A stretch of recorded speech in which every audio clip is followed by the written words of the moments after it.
All right, my name is Kevin Brownlee. I'm Curator of Archaeology at the Manitoba Museum, and we're going to give a little bit of a tour of the Archaeology Lab and what it is that we've been doing here at the Manitoba Museum with different groups in Manitoba. I'm a Cree archaeologist from Norway House, Manitoba, and hoping to be able to share at least some of the stuff we do here with the people up in PCN. So looking forward to it. Ready? All right, this is one, I guess, example of a display case that we've done that actually toured across sort of Western Canada and into the States on a powwow circuit for a number, I think 2 summers. Was created by First Nation archaeologist Brian Scribe, who's the Aboriginal Liaison Officer over in Saskatchewan with the Saskatchewan government. A friend of mine, he's from Norway House community, and this is just some of the activities or some of the material that we're going to be looking at, but is an excellent way of getting information out there and is easily changed because all of this stuff is on Velcro, so we can, as new developments, new materials get recovered, we can change that. So this can be, we can go to a trade fair and say, archaeology as a career, or we can go up into a region of the province. When we're in Brandon, we'll look at material from southern Manitoba or southwestern Manitoba. In northern Manitoba, we can bring more material that's relating to specific regions, and in many cases sort of showing material that's related to the descendants, the people that we're talking to. And that's really one of the important components that we've done here. And so this just goes through some of how archaeologists interpret environmental change, trade networks. First miners in North America, that was us. We were doing copper from Lake Superior area. So we've got a lot of that stuff as well. And major trade networks. Had First Nation people not established these friendly partnerships between First Nation communities before Europeans arrived, the fur trade wouldn't have been successful. Everybody knows about the fur trade. The fur trade, okay, Europeans came in, their goods got distributed across North America. One of the reasons why they were successful is because we had established friendly relations with one another, groups to group to group, that they would come together seasonally, probably at fishing sites and that kind of thing, to trade, interact, whether it was for stone material or in some cases we're looking at copper and decoration stuff. I mean, one of the disadvantages of doing archaeology is that we're left with only what preserves. And in many cases, that's looking at the projectile points. You're looking at and pottery. Pottery doesn't look like this. These are replicas of what the pottery would have originally looked like, and I'll show you some in the lab. But we're left with the stuff that preserves. In boreal forest, we don't see a lot of bone and antler, and because the forests are so the soils are so thin, and the acidic soils forest fires go through frequently, we don't have a really great preservation of bone and antler from these sites. So that's sort of underrepresented. So we're looking at sort of the stone pieces, but one of the things that I've always tried to incorporate when I do my research is, okay, well, this has to be attached to a handle, has to be used. I have done a little bit of teaching across Manitoba, including up in Cross Lake, showing some of the stuff that First Nation people have done, showing the entire package, making birch bark baskets, something that was very common within Cree communities, and our birch bark canoes that we used to make. And with looking at, if you're looking strictly at what preserves, you won't see records of birch bark baskets or canoes because that stuff doesn't preserve. After 500 years, a couple hundred years, none of this stuff is going to be preserved. So we have to look at what might be there. So we look at the awls or things that were used to puncture the birch bark, and tools used to cut down the trees and recover the bark itself. So some ideas that you have to sort of think about when we do this activity. Come on. So just some of the different activities that have occurred. So what we're going to do now is move down into the archaeology lab, and I'll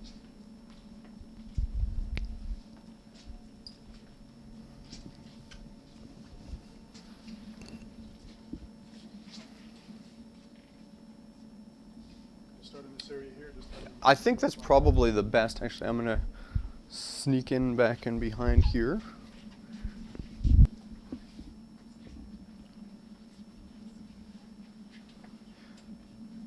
This is Lee Sims, who is the other half of the curator of archaeology staff here, in addition to myself. And Lee and I go back about 15 years. Sort of took me under his wing many years ago, and sort of introduced me to some aspects of archaeology and history that I didn't even know.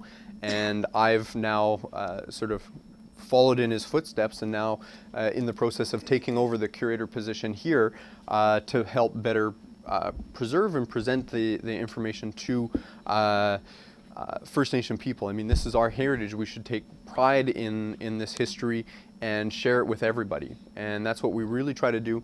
You can see basically about half of the lab here is in a long-term tour sort of layout exhibit space for behind-the-scenes tours. And so we've had many urban training centers and First Nation communities bring down their school classes to do a behind-the-scenes tour. And so this is what we keep out all the time, and with particular focus on some of the most recent stuff that we've been doing with Manitoba Hydro and the Churchill River Diversion Archaeological Project.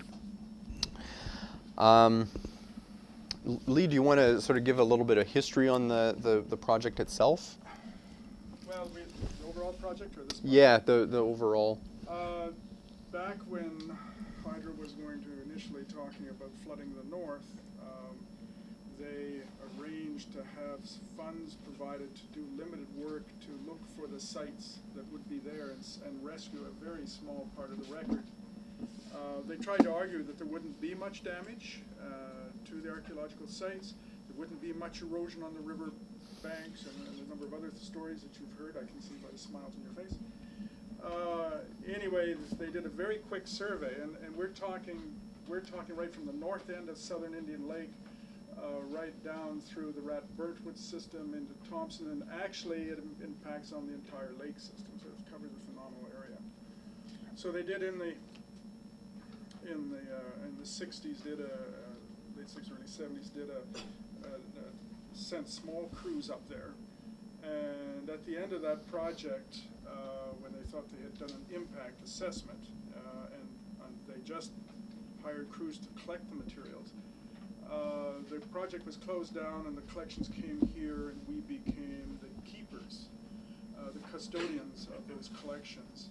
Then in 1990, some of the kids up at South Indian Lake found some bones eroding on the shoreline, and the South Indian Lake got a hold of Hydro, and they discovered these were human and eroding burial.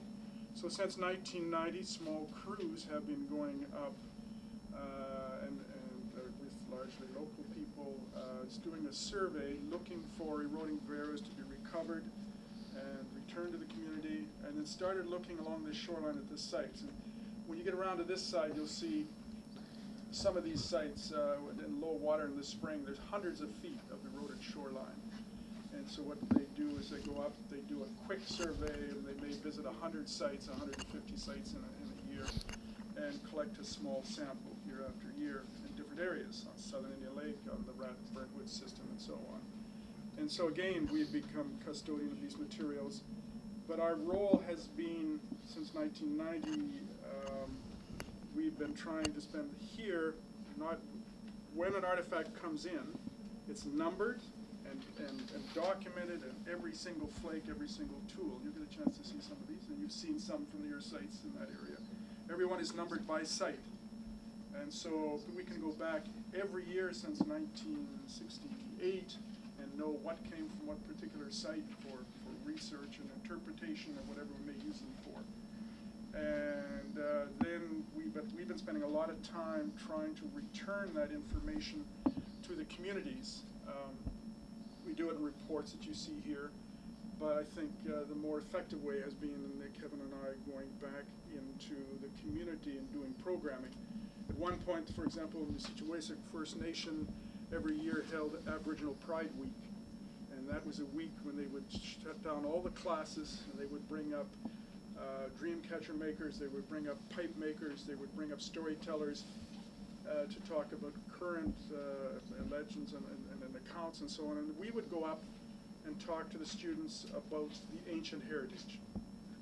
And whether we're looking at a tiny rim sherd you see here, or we're looking at a flake, or we're looking at a point, this is, every item is a piece of heritage. Every item is made by someone who learned to make it from the family and passed it on to their family. And so we've tried to take back that sense.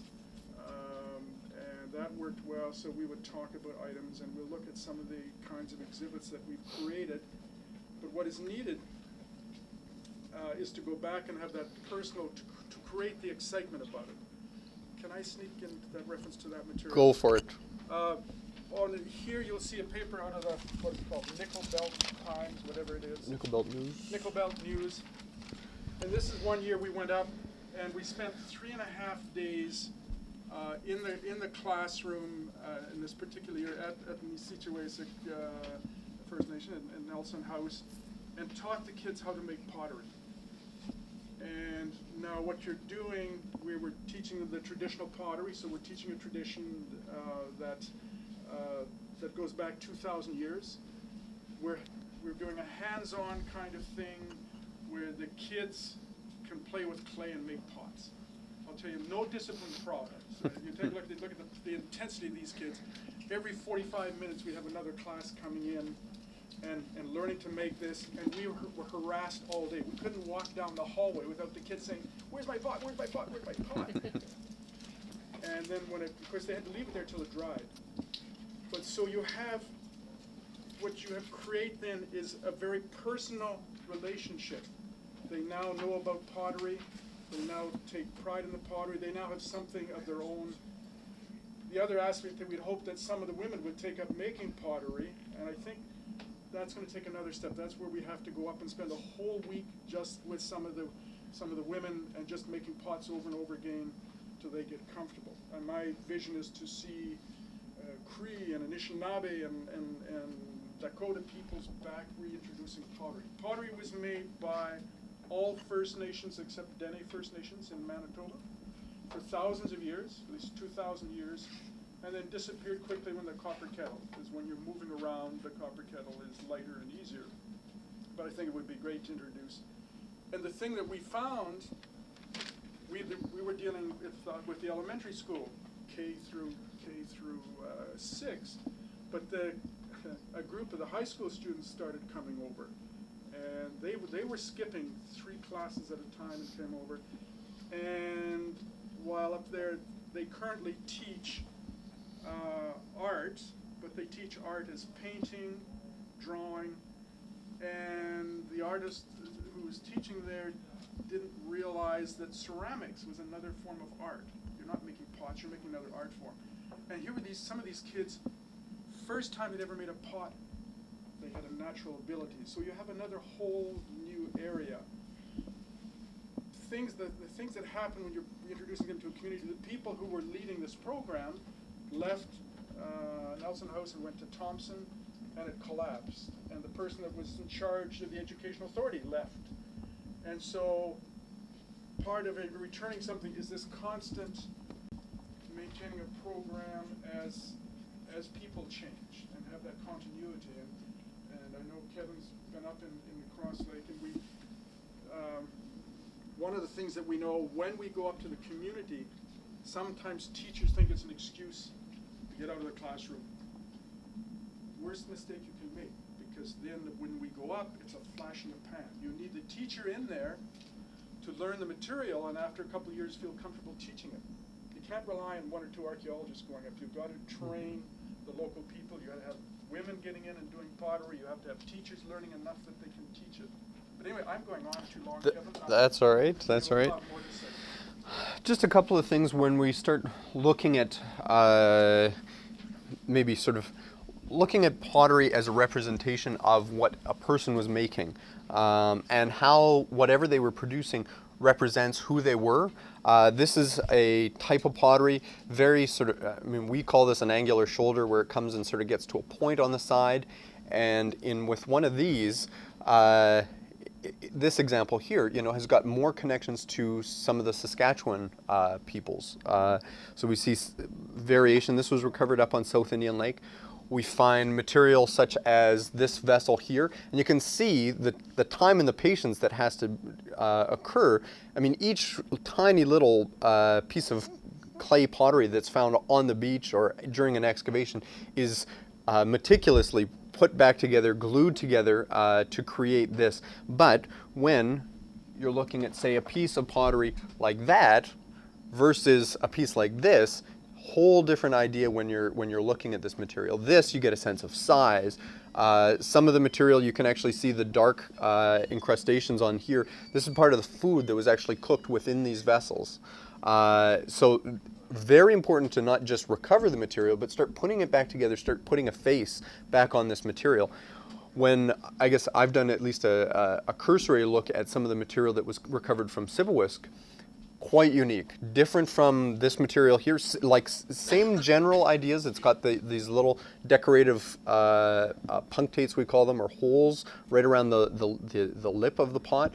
But again, it's very distinctive, and it looks like, regional groups would have had certain types of pottery that was produced. And pottery, for the most part, as we can see right now, was produced by a lot of the women in the area. When we start looking at these things, I talked when we just got off the elevator, what doesn't preserve, and that archaeologists are always battling against, trying to interpret what's not there, what, the perishable stuff, the bone and antler, the hides, the hide frames, the house structures that they were having. One of the things that we can see here, if you can see, there's the outside surface of this pottery is very rough. It's got a very textured surface to it, and it's not, or that's a side result of being produced in a woven bag. Our ancestors did weaving, would take willow bark, inner bark of willow bark, and some of the other things in the north, make woven bags, and then produce their pottery within it. And when you start looking at it, you can actually follow strands all the way down, and so you can see the hours of time that would be required to make a piece like this. There's an individual down in Minnesota by the name of Grant Goltz who has done this, and you guys can take a closer look at this later, but this is sort of a panel showing the bag, the construction of the bag, and then actually using the bag to produce a final pot.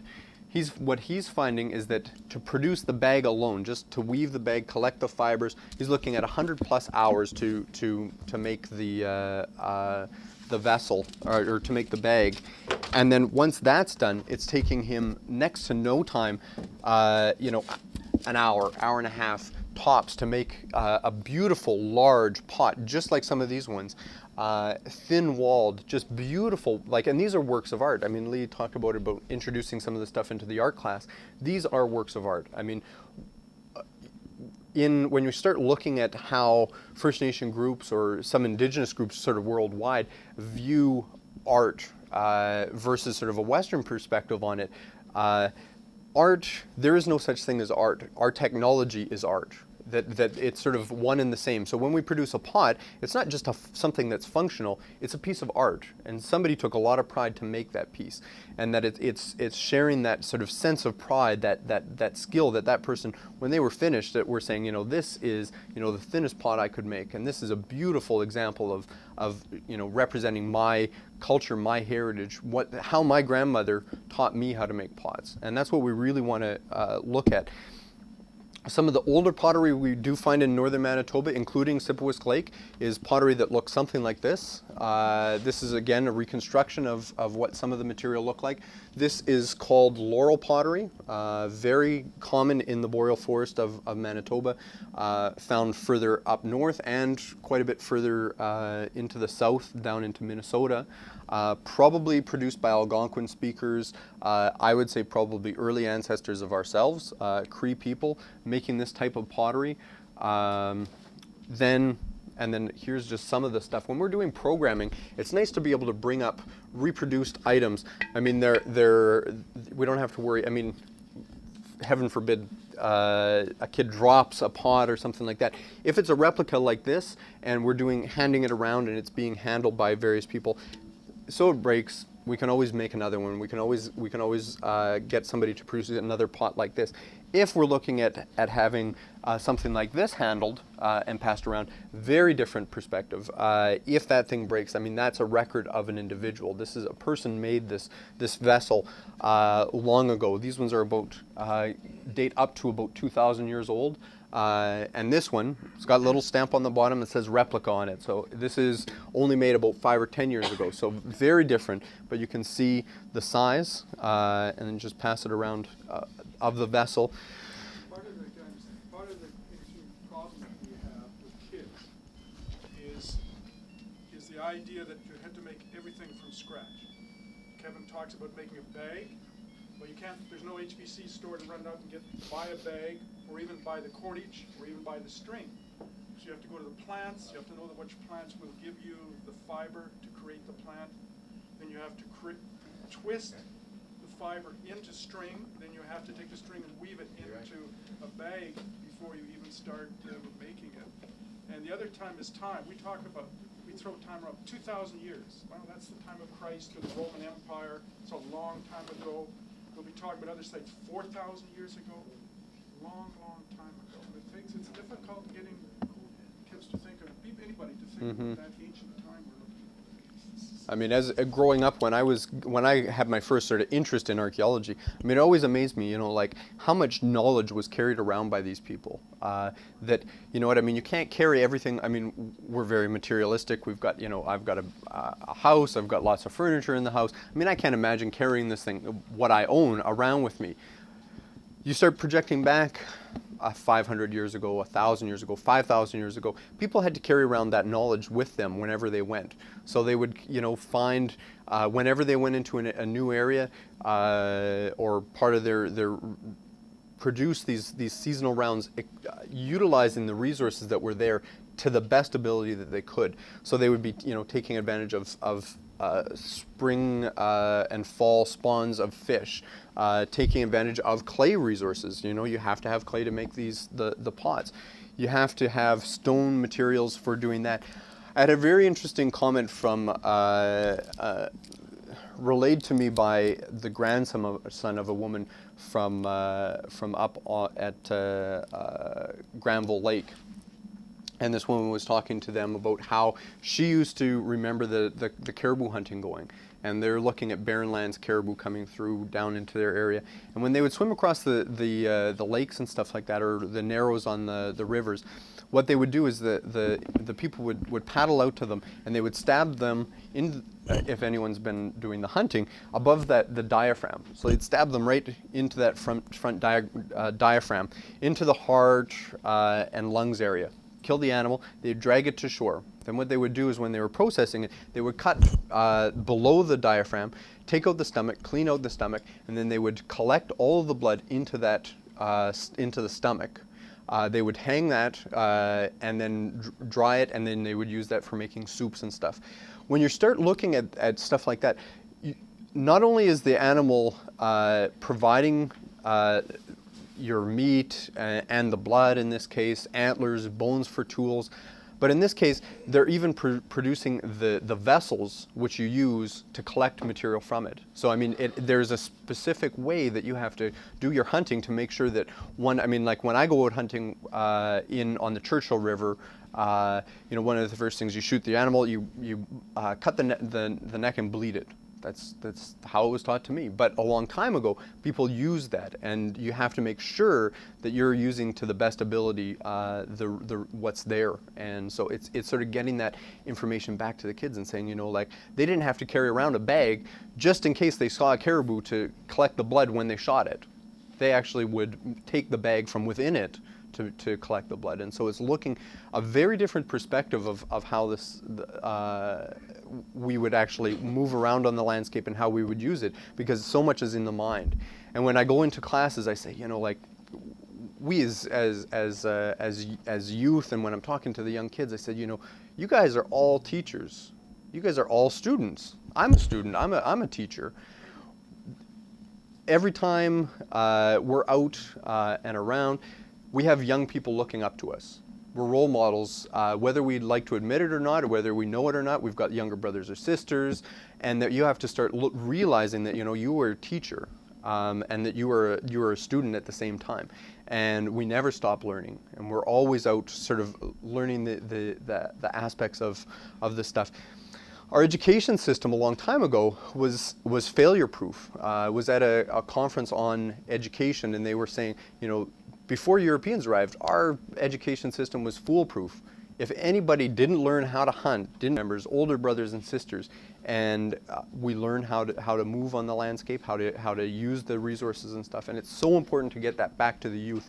And hopefully we start showing a little bit of continuity from today, sitting in the classroom, to how things used to be done in the past, and start making that connection over long periods of time. And I think that's one of the areas that I'll actually pass it over to Lee on some of the activities that he's been involved in, starting off with Oxford House many years ago.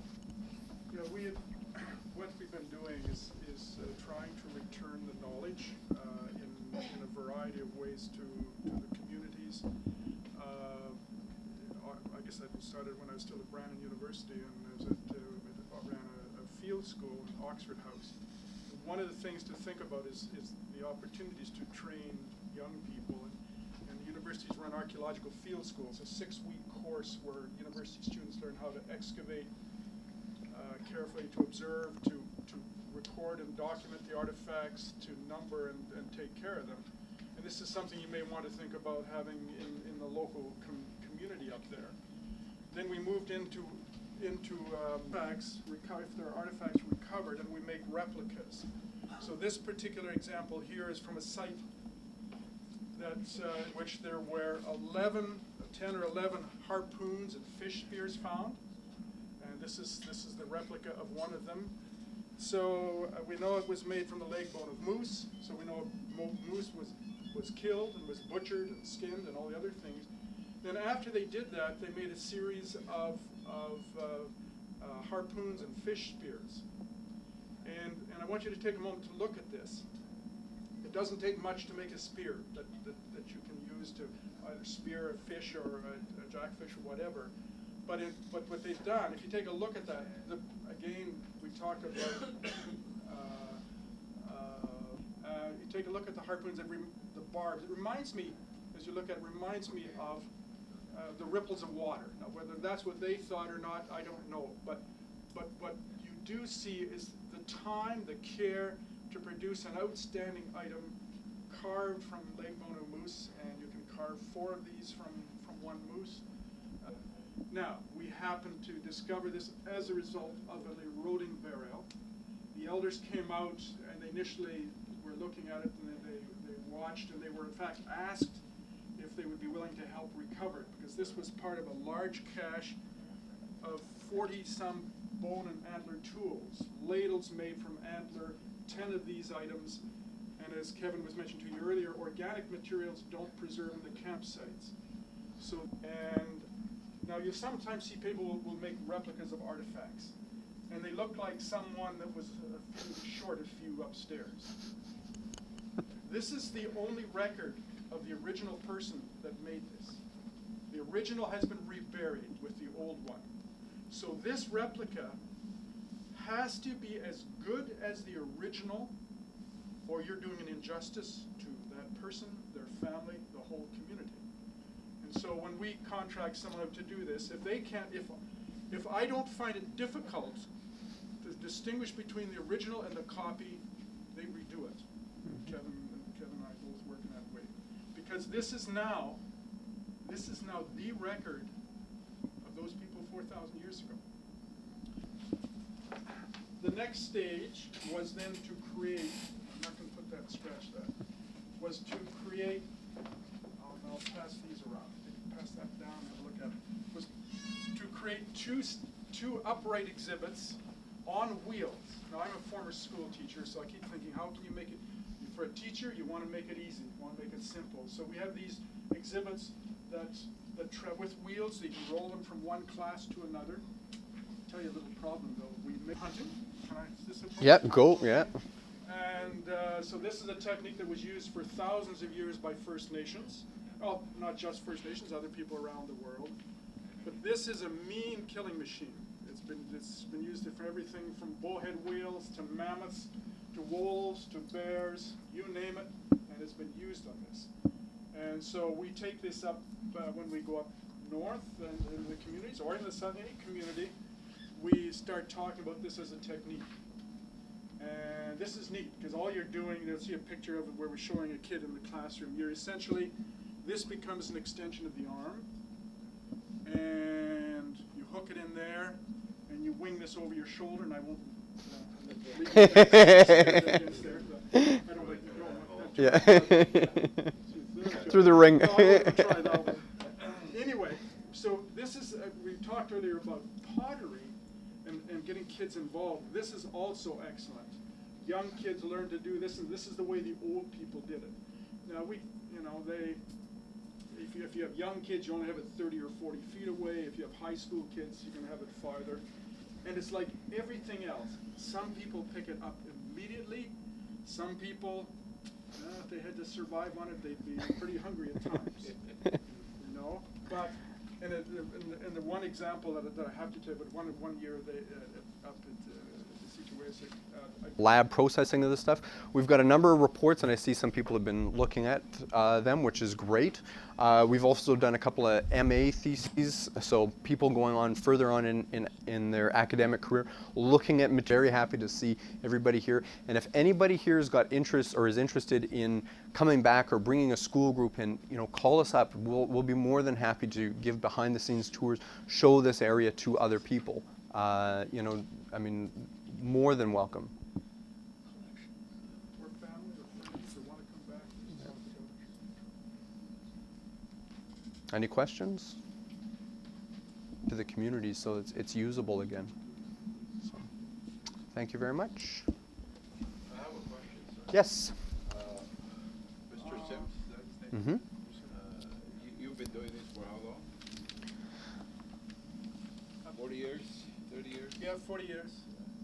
But in all your knowledge and expertise, in what you have found, discovered, I know there's this language of Manitoba and First Nations, but what does this tell you in regards to before the treaties or before the European contact?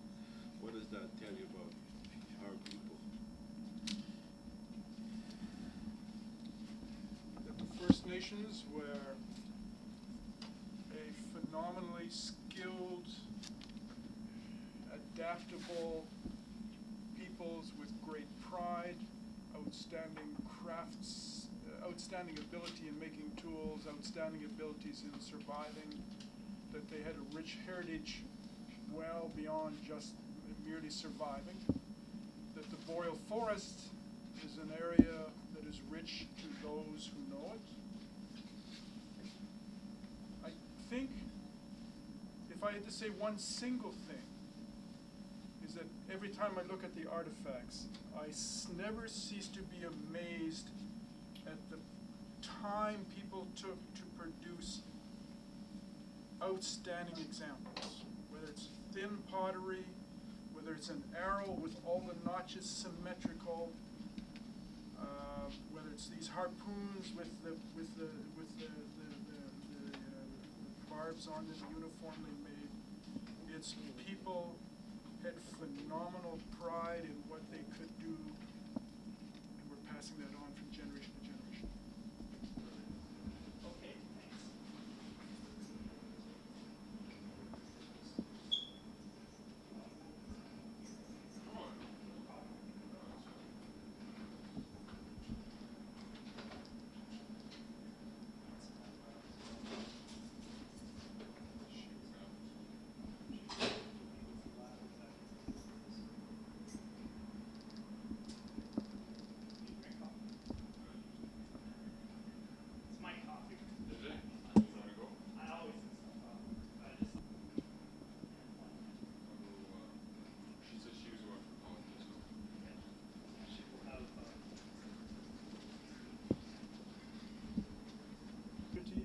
the large exhibits with the artifacts, the pull-out drawers. We've got 1 in 1 community, so there should be minimally 63 other First Nation communities plus equal number of Métis communities. That's a long step, folks. And at the rate I'm going, it's going to take 150 years. So I mean, we've got to get. I don't know. They'll have to say, yep. And every time we have people come in here, we say, are you checking what your kids get at school? Are your grandchildren or your nieces and your nephews? Are they learning about the ancient heritage? I don't know. They don't come back. You know, they're going on doing other things. But that's the question that whether at meetings of MKO, I know that that's an economic and political thing. But heritage, the Assembly of Manitoba Chiefs doesn't even have. Let's see if I can find it. There's one for the north too. Let's see if I can find that. I can send that. So my frustration, my pride, and the thrill of working this material is tempered by the frustration. Collections area that we have here at the museum, and you can see this collections storage system all on rollers, so we make the best use of our space. And this, we've only got half of this area. The rest of this region is belonging to ethnology, and so this gives us a sense of some of the magnitude of some of the material that we're actually looking at here. And different areas of the province. This whole set, I mean, when you're on your way out, you can look down, and these are like stretch, I don't know, 25 feet or something like that of artifacts. And this is the type of storage containment sort of area that makes the best use of space. In here we've got constant temperature and constant humidity. So for any bone materials that are recovered or for sensitive material, this is what is required. And so when we talked before that, I mean, when we do our interpretive center, or people are wanting to have establish a museum, that kind of thing, you need to look at having storage facilities like this. I mean, if we want to preserve, beading from some of our elders and some of the stuff over generations and generations, we have to start looking at having climate controlled units like this in the communities to be able to maintain the material. Stuff like stone, doesn't matter. I mean, it can sit in a not climate controlled area, but this is the area that you really want for preserving some of that stuff. So if you've got beaded jackets made by an elder that's recently passed away that we want to continue on for generation after generation to record that person's skill, this is the type of thing that we want to have that's going to be able to maintain that material for our future generations. So just sort of a quick idea of what the magnitude of some of the stuff that we have here. On these shelves over here, we've got, like Lee was showing you in the room, these are our replicas. So this is our molds and replicas that we've been working on from various communities in different areas of the province for display cases and that kind of thing. So. One of the things, conservation is important. It's not something we tend to think about, but if your responsibility is to keep something for future generations, whether it's the 7th generation, the 14th generation, the 100th generation, then the things that you need to do become quite serious. For example, we are absolutely obsessive about making sure no moths get in here. If we have a rabbit skin coat, and we have some material from up north, a rabbit skin coat, for example, one female moth gets in here, lays the eggs, that coat is gone. And so we view our task as to look after things for time immemorial. Not next year, not even just the grandchildren, but for many generations. Very early, and so we've actually carefully recovered it. And the other thing is metal. If you find iron in the mud, you take it out, it's likely to start rusting, so we may have to treat it with electrolysis so that it doesn't turn into a pile of rust in 70 years. There are a lot of things. As I said, the ceramic protect, basic items. I know you've got many things to think about. We're just piling more specialties on you, but I read a Northern Affairs report. I was involved, I guess, in some of the initially in Sequest Lake. Mm-hmm. In that report, it said that certain artifacts were taken from Sequest Lake, and they were brought here, and they're on display here at the museum. Do you have those? I don't think we've got. I don't think we've ever seen any materials here at this institution from Sipawisk archaeologically. There's been very little work done. The province of Manitoba may have some materials, but I think a lot of the stuff we haven't seen anything from down in Sipawisk. I'm not quite familiar. Will, do you know of any materials? Oh, the stuff that came out this last summer. No. In the that was from, like I say, from the late 80s, Okay. Early 90s. Okay, But I can recover that. I can check up. report. I can check up on it and just see where material got to, and No. system. So the provincial government will have a tracking record as to who recovered it, where it got put, all that stuff. So it will be fairly easy to track down who actually recovered the material, who did the field work, and where the stuff is located through that provincial system, because it's a quite thorough. You can't get a permit to do stuff without identifying where the material will go. So I can track that down for you and find out where it is. So, yeah. Or I'll sort of round up the back end, I think.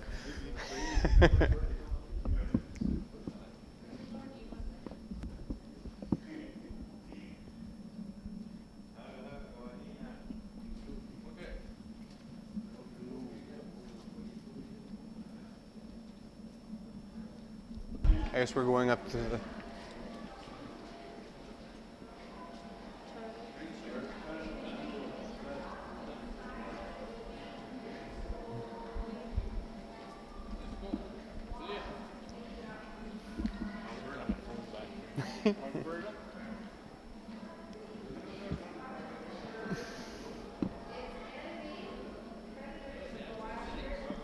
Yeah. I know. Enormous.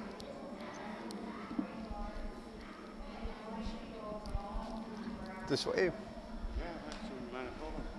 Look up on the picture over there, you can see it looks just about like there, except it's got the big falls. That's your grounds log. Can you see it over there? Right. And there's a Glick the dog. Polar bears, northern lights. I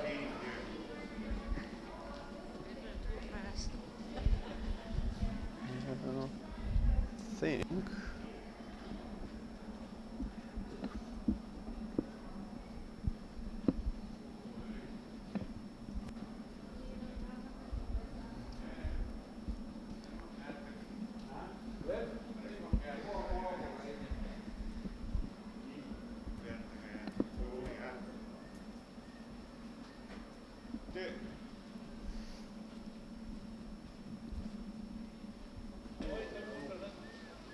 That's me with the most feet. Well, that's me. I'm just coming off from the lake. Most feet.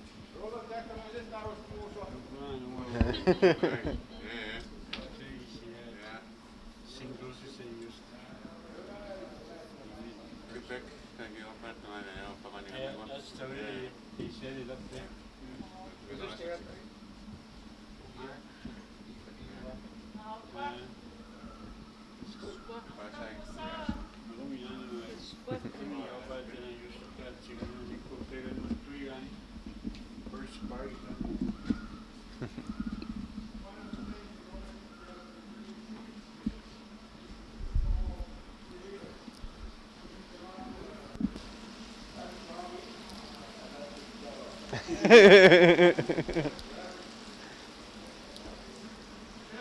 Yep.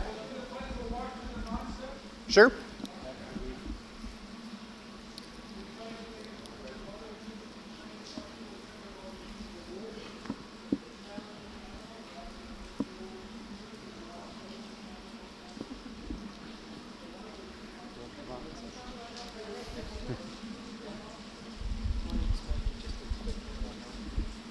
Sure, this is What we're looking at here is a recreation of what the boreal forest, a scene in the boreal forest from the past. And so we've got, you know, the people collecting, it's a fall scene, so we've got people collecting moss berries.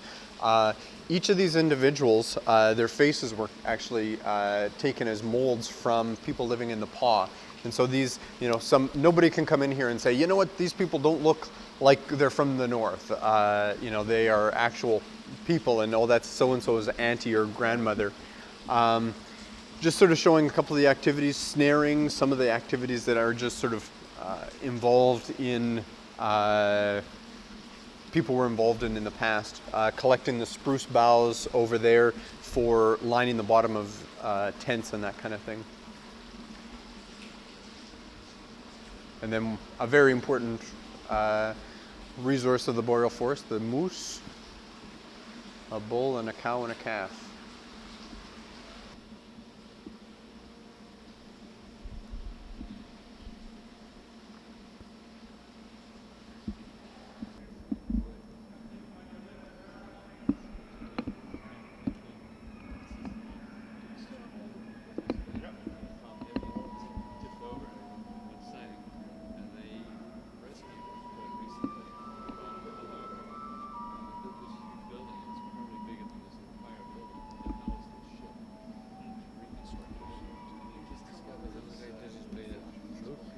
Yeah. All day long. Yep.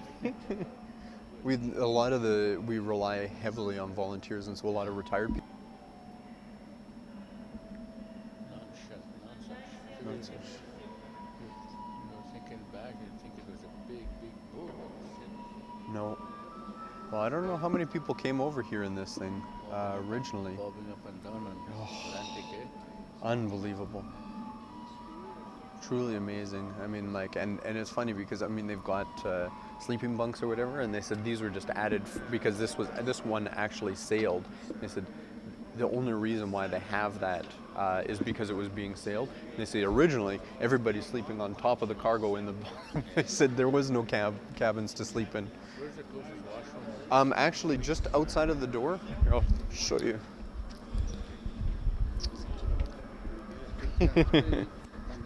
Small beds, huh? Very small beds. I think this is the men's. Yeah.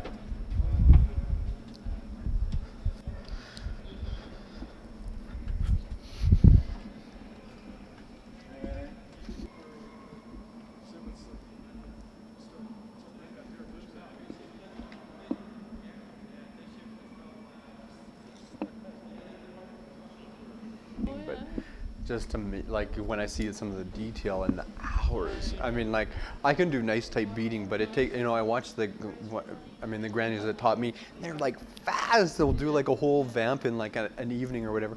I'll spend days and days and days. I have a nice little piece at the end, but it's like. I actually tried doing that. My son is having his giveaway this summer, right? So I was making these little bags for the sundachas. Yeah. And but I got my aunt to make them, but she didn't finish. So I was shortly towards her.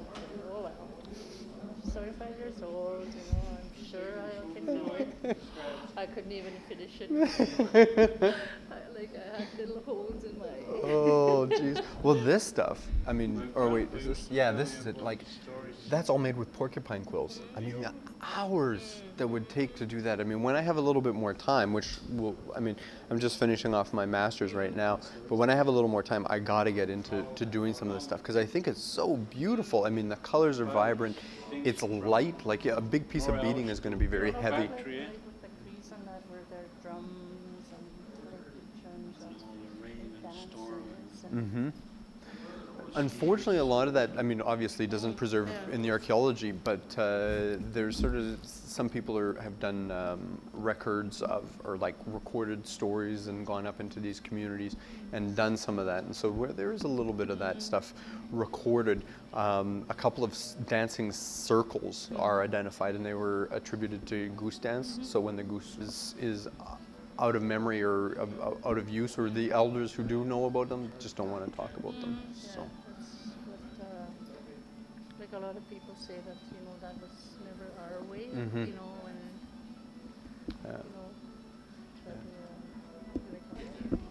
But, Just amazing. I mean, like one day I'd love to go up and there's some an elder in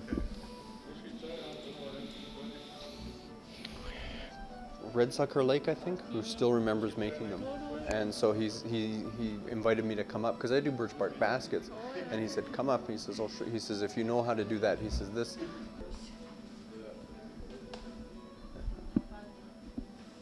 Some nice material, and this whole gallery represents so much of like across Canada. I mean, we've got Northwest Coast material, Inuit materials, sort of a whole sort of picture across Canada where the HBC was involved, and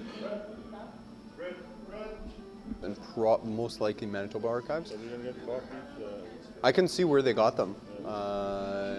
If they're in-house, then we can get copies, but likely they came from outsources. They could have even been national or Hudson Bay ones, so they could be in the Hudson Bay archives. So we can find out where they're actually from.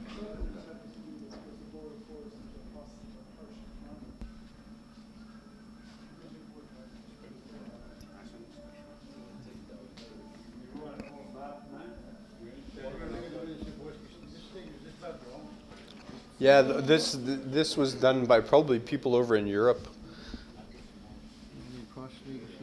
Yeah. That's Walker Lake. He's supposed to.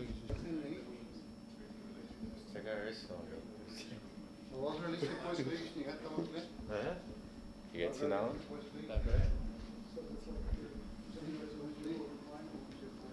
That's okay, that's you.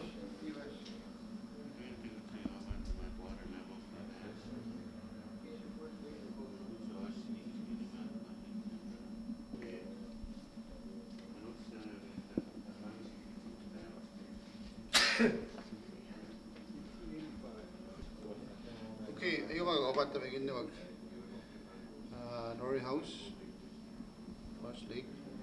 Kung ito batin kasi, nagamaski ko mo sa map ka. At saka sa taniwag. Ito batin hote ko get Walker Lake talaga nun. Si West Lake is nilat na maguwi. And then people can go out for their cigarettes. Ayos nilat John Scott Lake is nilat na maguwi. Iko ba tagawabad ng tagay museum kasi ayun mape ko ay isit tapas na gaski ay tenta ay isa na ron nik kasi kanita Norrie House Cross Lake ako si Poes Lake ano guys ni gata mag John Scott's Lake is ni gata mag Walker Lake guys ni gata mag si Poes Lake is ni gata mag umuti na maputa ito bata mag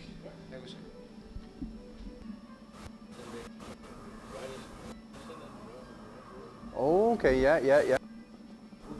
Oh, yeah?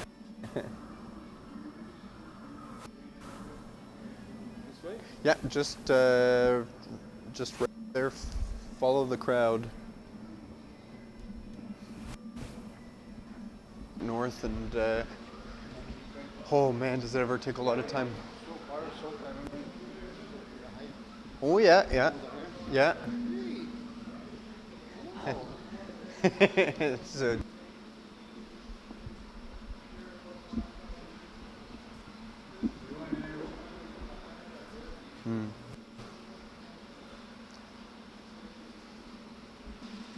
some of the stuffed decoration. Just this way.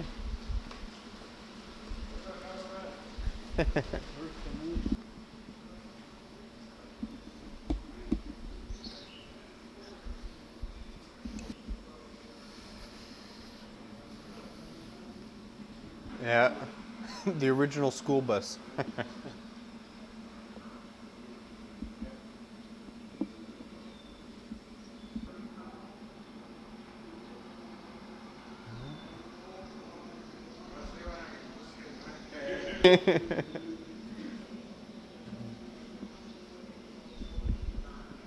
Within the Parkland Mixed Woods area.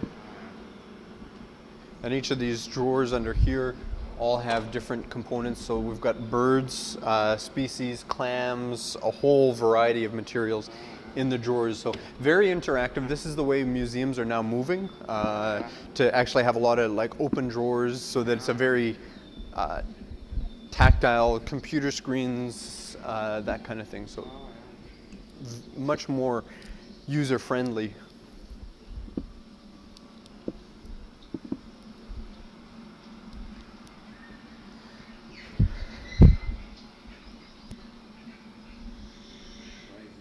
Yeah, and these ones are all nice because you're able to actually touch and feel some of these aspects, look at the material.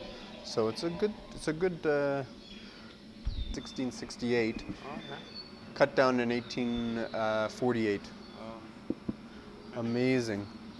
This is just short. We actually ran into the ceiling, so we couldn't make it as large as the original or the largest one ever caught in Manitoba in the 1800s. Largest sturgeon, 16 feet long, and today still along the Churchill well, Churchill in particular river system, we have ones that people say they've seen ones that large.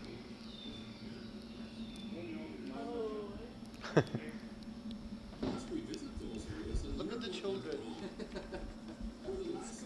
Look, man, take a look at this. Was the environment made unsuitable for reproduction and feeding? We need to establish regions where sturgeon are protected and where we can learn more about their biology. Encouraging progress has been made in sturgeon research and management programs. The new spirit of cooperation and willingness between government agencies and special interest groups will hopefully reverse the decline of sturgeon. Protect all biological species, but this ancient, friendly, gentle giant of freshwater fishes deserves special consideration.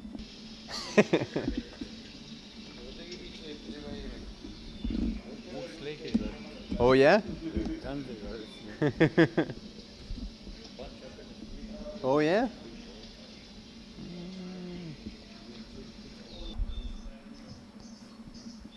And then behind one of these areas we got with the flashlight, you can see this bear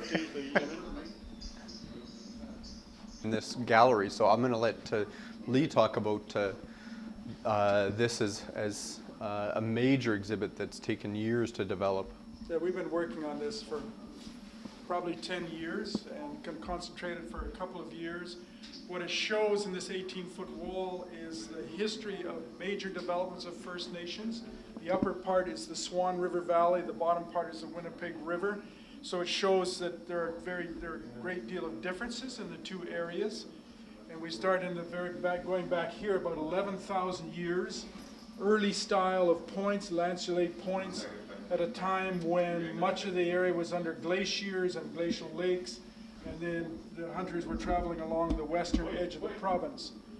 And so you have then through time, but we have them using the Atlatl dart, through time the dart points change in style. They had scraping tools and they had axes and so on for dealing with the tools.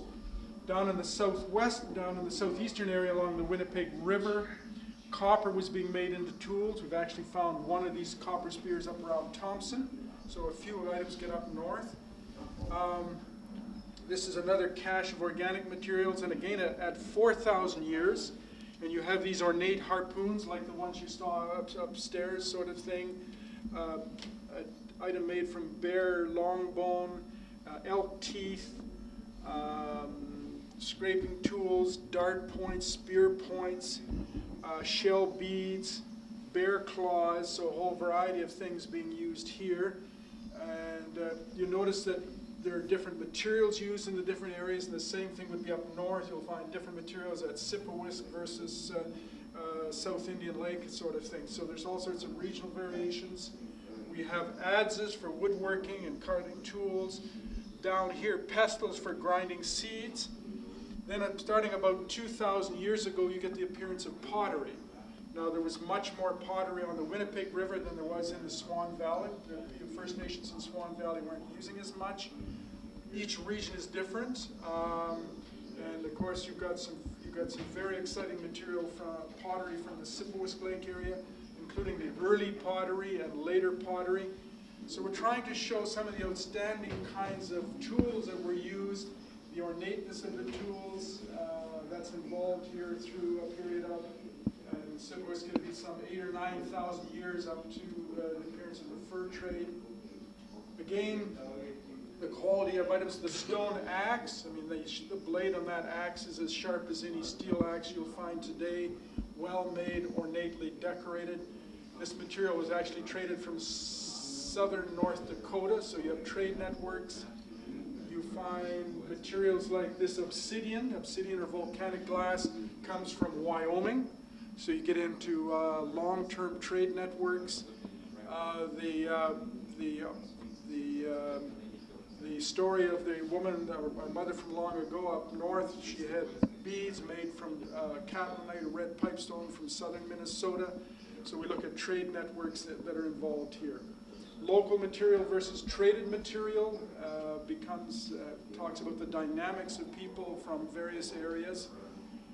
As you can see from here, there aren't a lot of organic materials, clusters of them. We've put handles on some of these materials so people can get a sense of what a scraping tool, how it would have been held and used, sort of thing, or shafts on the arrows to get a sense of the whole vessel that's involved here, and just a whole range of tools. So the idea is that people look at this, and we made it as one continuous exhibit so they stand back and say, wow, look at that. And then that we were hoping that that would develop this general sense of awe among people for what First Nations have done over thousands of years.